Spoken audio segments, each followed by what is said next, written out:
My life be like, yeah. My life be like, yeah. Hey, what's up, guys? Pops Paladin here, and I'm here with a Mythic Varimathras kill for you, and it's super simple as a tank. In fact, I really don't like this fight because it is so boring for tanks.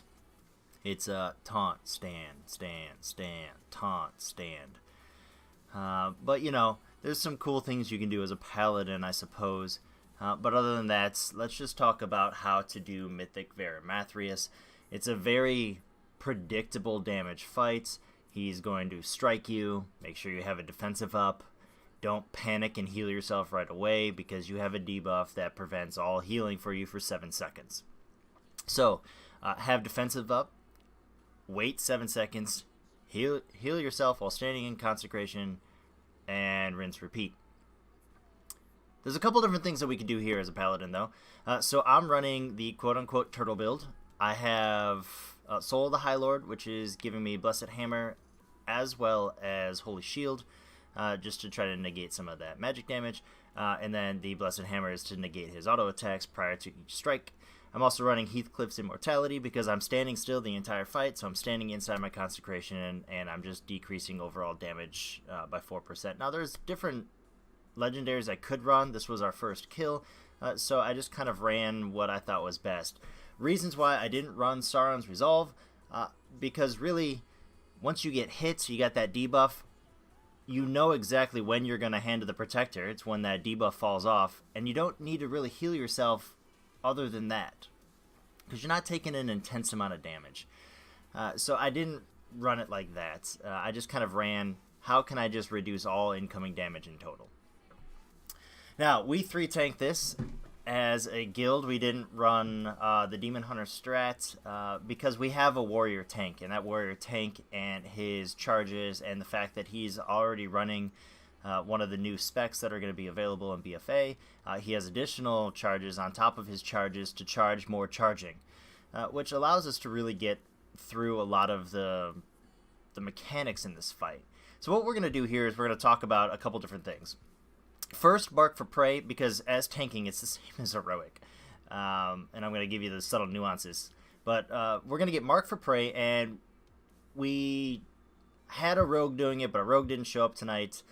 So we actually had our monk doing it, and you know, he would just teleport back in every time he got hit. We wouldn't get that additional ad off in No Man's Land, and everybody can swap to that ad immediately. And you have to. You have 3.5 seconds to kill it before it casts stuff on the ground that doesn't go away for the entire fight. So everybody's got to swap to it.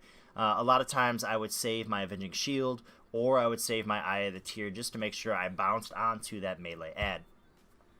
Next, you're going to deal with Necrotic.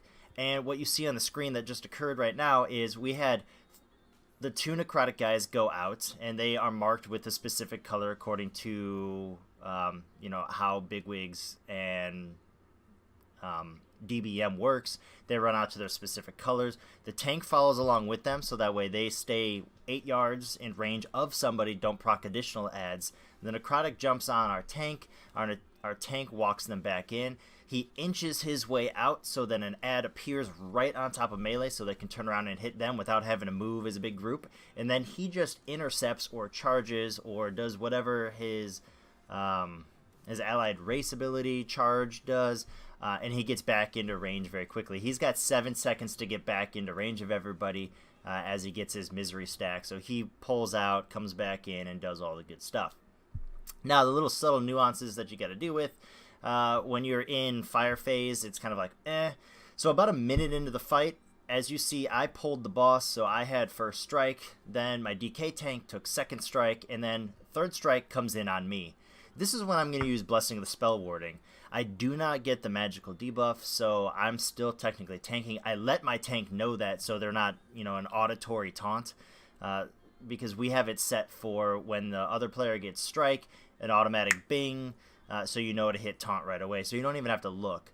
It's going to bing no matter what, because we just have it binging on strike. We don't have it binging on the stack. So I let him know, look, I'm not going to be taking this stack of misery, don't taunt. He doesn't taunt. I then get the next Misery, and then he taunts and we go back to the rotation. Now I got a 3-minute cooldown of my Blessing of the Spell Warding, which, since I used it at about the 1-minute mark, will be available at the 1st-minute mark of Torment of the Fell, which is a lot of damage that goes out in this phase. It's kind of like a soft enrage prior to the hard enrage of the fight. So then I've got Blessing of the Spell Warding available again in Torment of the Fell. I pop it again. I can take additional strikes. Nobody has to really worry about me in terms of healing, and we can continue to do all of the mechanics as normal. It's really a simplistic fight. I could probably go a full DPS build and be just fine, but because it was our first kill, of course I'm not going to do that. I'm going to make sure we survive through it, and we get the mechanics down pat. Other than that, I hate this fight as a tank because it's boring. As a raid leader, I kind of enjoy it because there's a lot of very strict callouts that come out, and everybody's got to swap immediately. So you're asking your range players to hold up on certain spells for a couple seconds just so they can nuke that ad. Like I said, you only get 3.5 seconds to actually do something before he pretty much wipes your raid. So hopefully it was a low down dirty video. Hopefully it helped you. Good luck on loot, and I'll catch you on the next video, guys. Have a good one.